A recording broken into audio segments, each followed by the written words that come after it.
We can do this in an hour and a half easily. Easily. Okay. The United States is coming out of economic recovery. Europe is still mired in recovery. How does the economic crisis shape the global transformation of the energy market? Yeah. Well, they're completely interrelated because everything in this civilization is either made out of and or moved by fossil fuels. At $147 a barrel, July 2008, we all stopped purchasing in the stores because the prices were too high. And in that month, the entire economic engine of the Industrial Revolution shut down. That was the economic earthquake. The collapse of the financial market 60 days later was the aftershock. Now, many of our world leaders, most of them, and our business people and economists are still dealing with the aftershock. We haven't gotten to the earthquake. So we're in a second slowdown right now.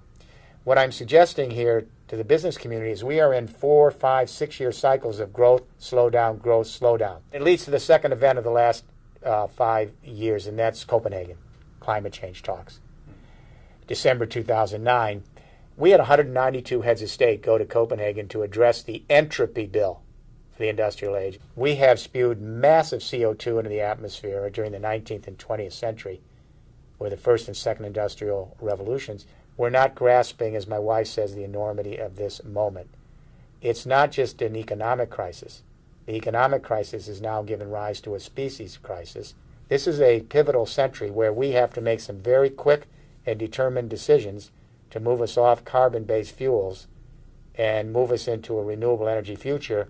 And we have to do it in a way that's going to get us there in time. Let's talk about some of those decisions we need to make. Your recent book, The Third Industrial Revolution, describes 5 pillars that will be the basis, the foundation for the new energy economy. What are those 5 pillars? We have to have an economic game plan for the vision that's deliverable, and it has to move as quickly in the emerging nations as in the industrialized countries, and we have to be off carbon in 30 years, off. When we look at history, the great economic revolutions occur when new energy regimes emerge. New energy regimes make possible more complex civilizations. But the complexity then requires new communication revolutions that are agile enough to manage the new energy regimes. And the civilization made out of carbon is just more expensive all the way around. Fortunately, we are on the cusp of a new convergence of communication energy right now in Europe, and especially in Germany, in Denmark. A third industrial revolution.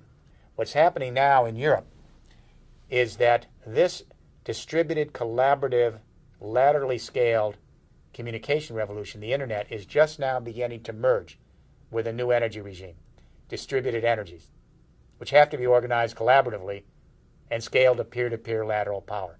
It's a perfect match of communication energy. Pillar 1. The EU has made a formal commitment to 20% renewable energy by 2020. That's not a suggestion. That's a mandate. Pillar 2. How do we collect energies that are distributed? Sun, the wind, the geothermal heat, waves and tides. If distributed energies are everywhere, why don't we collect them everywhere? So we collect them everywhere where there's buildings. Now, in the EU, we have 191 million buildings, homes, offices, factories.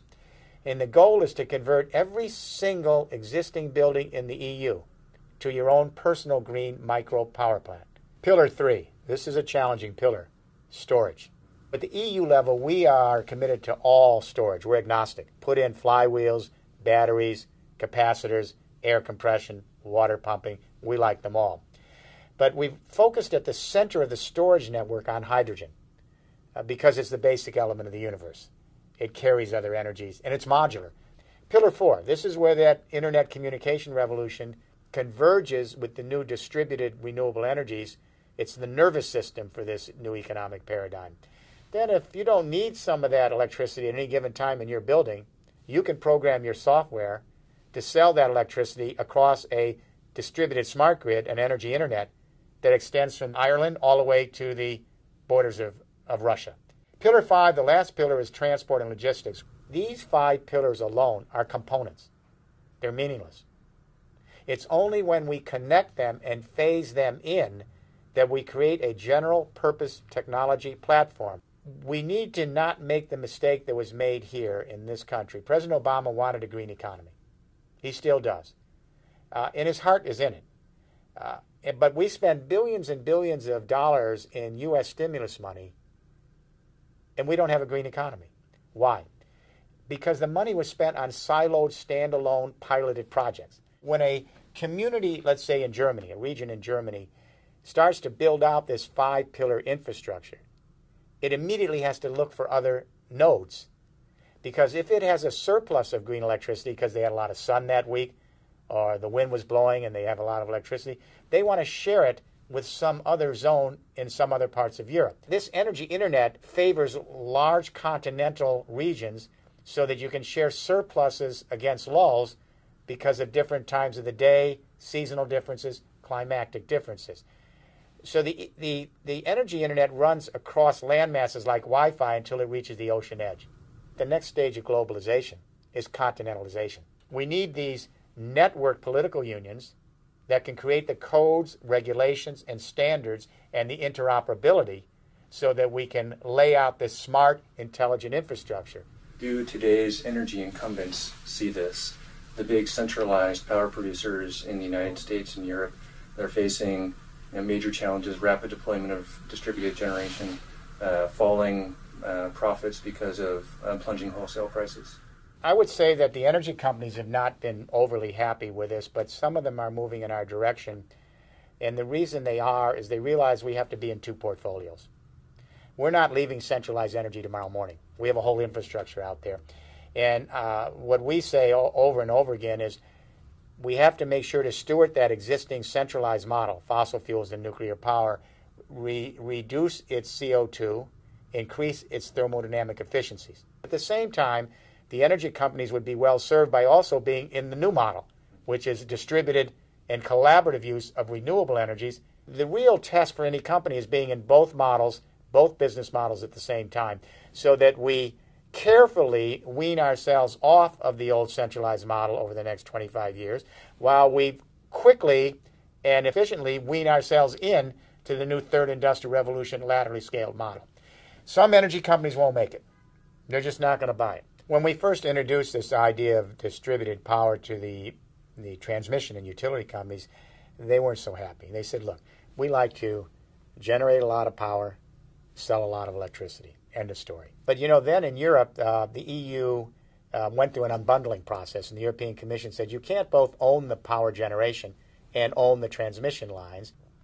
We now have millions of people providing a little bit of their own green electricity.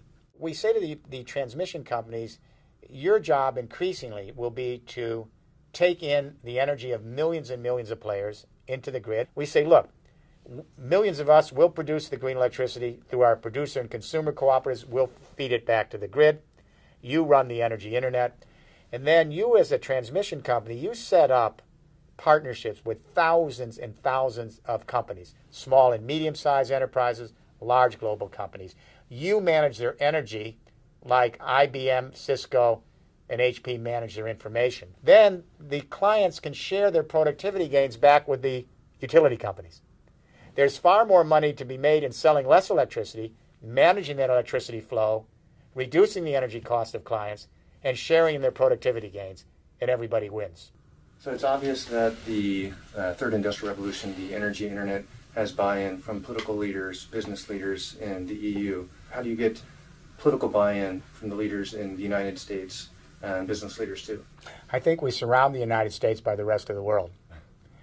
And when that happens, no one can move faster than the U.S. once we get the narrative. We just have to have everybody surrounding us and doing it to see, wait a minute, what are we missing here? And I mean this seriously. The European Union, this is the formal plan of the largest economy in the world. The European Union has embraced this third industrial revolution. And now China is having a robust discussion about this third industrial revolution. The new Premier Li, has said he read the book, The Third Industrial Revolution. He's a fan. He is introduced this model, these 5 pillars. There's a robust conversation going there. The new Vice Premier, Wang Yang, is also very favorably disposed toward this. And there's a big conversation going on China, because China, realizes that Britain really led the first industrial revolution with coal, and the U.S. led the second industrial revolution with our Texas oil wells and the automobile culture.